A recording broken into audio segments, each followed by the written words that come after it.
Posada coming out with a new video for y'all. So today it's gonna be a very different video. It's not a vlog. You're not gonna be hanging out with me all day today. It's gonna be a different story, and this is dealing with the Bunny Man Bridge. So I do recommend getting your snacks, getting your drinks, and all that jazz, because I will be giving you kind of the breakdown of what this bridge is, kind of the story behind it, the creepypasta, all that jazz, and just the research that I was able to obtain via articles, via YouTube videos, via other people's opinions. And at the end, I will be associating my story time with it.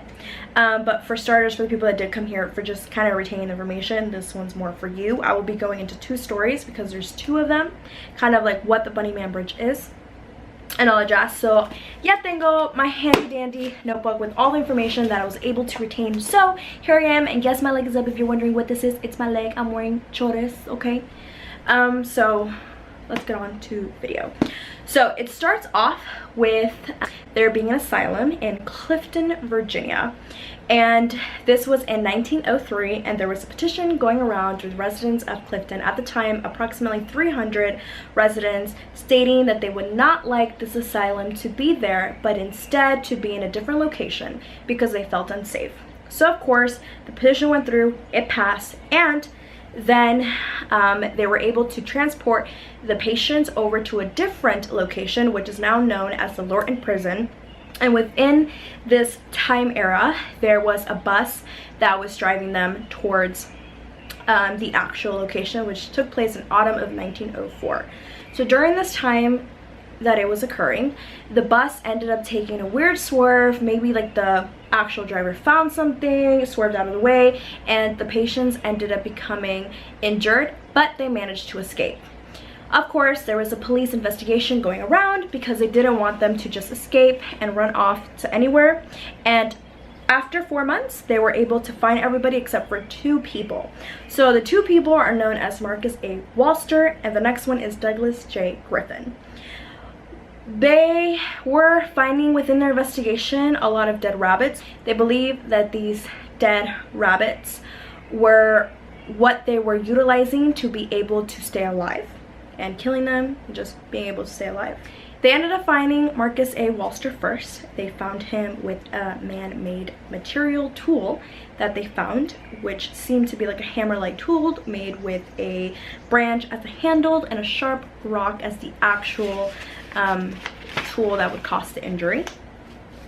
And they believe that this person, which was Marcus, to be called the Bunny Man, but they quickly found out that that was incorrect, and they had named the wrong person the Bunny Man, due to the fact that they had not found Douglas J. Griffin, and they found that they were still finding half-eaten bunnies around this area. And months pass by, you know, they don't hear anything, but they still see these bunnies within their investigation. Halloween night comes, which takes place in 1905, and there was 3 teens hanging out in this area, and during midnight there was a light orb or a flashing light towards the bridge, and they found 3 teens, and within those 3 teens, 2 of them were hung up, cut in the middle, gutted like a rabbit, and hanging down the bridge with their feet dangling. 2 of them were on one side and 1 of them was on the other side. It was 2 boys and 1 girl, and this is how they found it. So the 2 boys were hanging on one side, 1 girl was hanging out on the other side. Of course, people of Clifton found this. They were very scared. It was a fair warning, and quickly they don't see anything, they don't hear anything, they still can't find Douglas. 1906 occurs, and there is now 7 teens hanging out of this bridge. Of course, there is one that is hanging out by the bridge, but is being a little worried about kind of, you know, the stories that they've heard. They do know that this did end up occurring to them, and they do know that this ended up occurring here. So one of them was a little further out, and this person goes by the name Adrian Hattal, and she was seeing her friends just kind of hanging out there, and she sees a light orb or a light flash towards the bridge, and later 6 of those teens are now hanging up, gutted, and hung the same way that the previous year of those other 3 teens were hung up. She ended up going home, running. She was very scared of telling the story, and they quickly charged her with the murder of her 16 friends, and she was then sent off to get her sentencing. Later, as time goes on, they don't hear anything. They believe that they have the person that murdered these 16s, which of course they thought it was Adrian, but they found out in 1913 that the same way of cause of death for the past two previous years of 1906 and 1905 occurred of the gutting, and except this time it was 9 teens, and they had dropped the sentence of Adrian because they found out that she wasn't the person that did this, and what she was telling was pretty much true. But during this time, her mental state was so affected, because you know, have to imagine she was a teen at this time, and they sent her off to the same asylum that pretty much the other people that they didn't want in Clifton were in that asylum now. And she ended up dying in 1953, and her death was reported to be a shock. They're not really positive what the shock was, but she was found dead in her sleep. Then fast forward to 1943, there is 6 teens, and again, all of them dead the same way that they had died in the previous years that have occurred. Again, 1976, same thing, same situation, except this time it's 3 people. And now in 1987, there's a female that goes by the name Janet Schartler, if I'm saying it correctly. And she was out with 4 of her friends, and they decided to hang out at the bridge at 11 p.m. and they were there for an hour or so.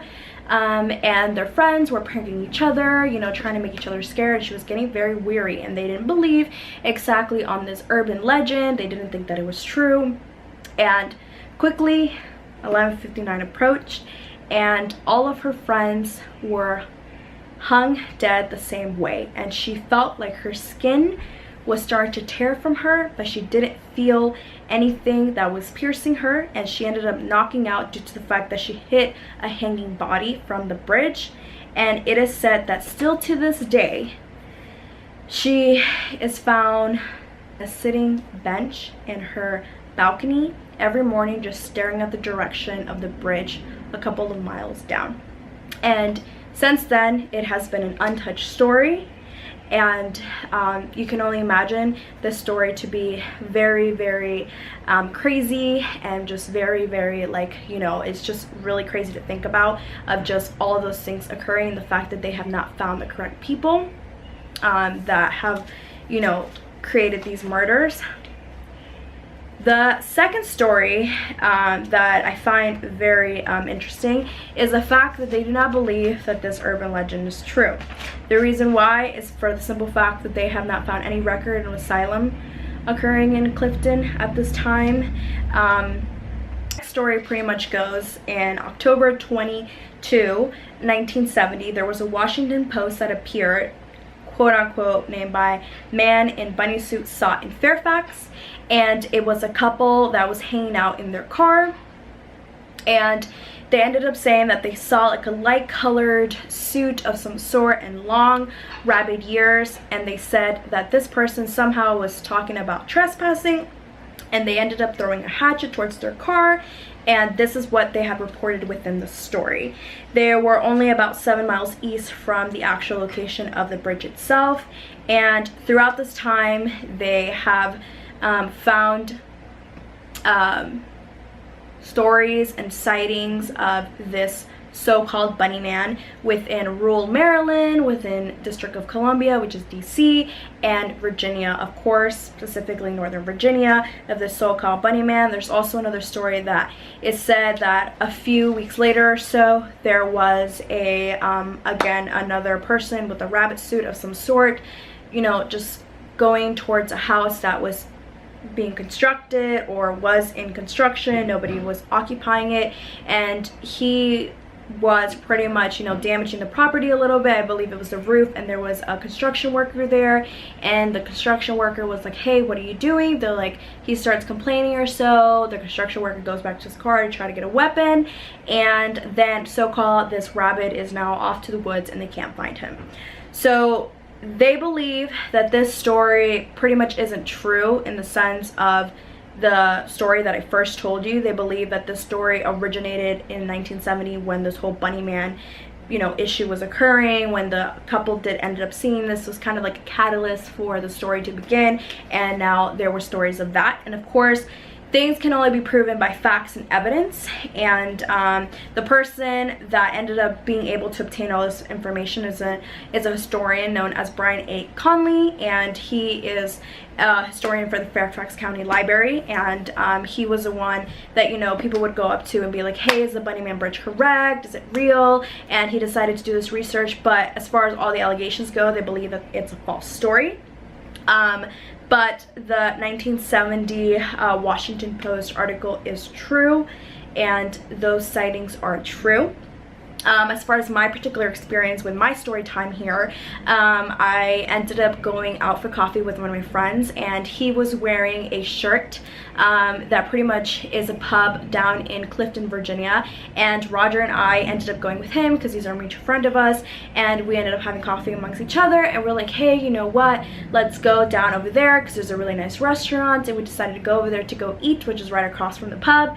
And it was our friend that suggested us going to Bunny Man Bridge, and you know, he kind of told us, he's like, you know, there's a story behind it, and I'm like, you know what, let's go check this place out. We ended up going, and it's very, very creepy due to the fact that it's pretty much like a one-lane concrete bridge, and it's very eerie because even just going through there and just like literally, like, I believe Roger was like, I want to touch it, and he like rolled down the window and he's like, wow, I felt kind of like a breeze towards it. It was just very creepy. I did end up going towards the evening side, not to the point that it was extremely dark. I would say probably around 6 or 7 p.m., maybe closer to 7ish. I was there. It was still like, you know, sun was setting, and it was, you know, daylight was still there. But I have had a couple of friends that have gone there at nighttime, and it's just very creepy whether this happened or didn't happen. Like, the stories of this particular location, you do get an eerie feeling,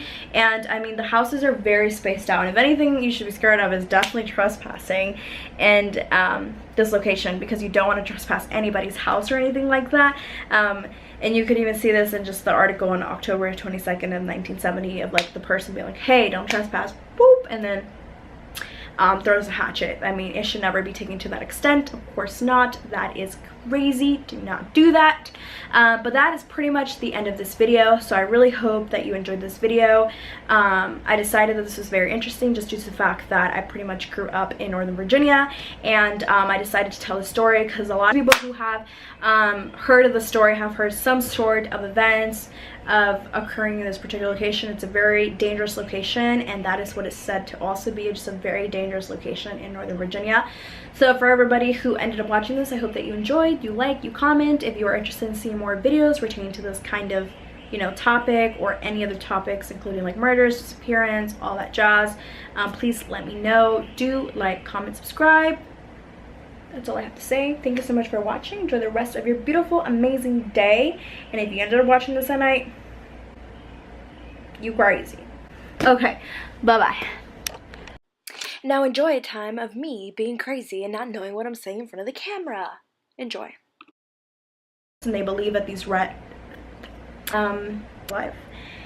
And that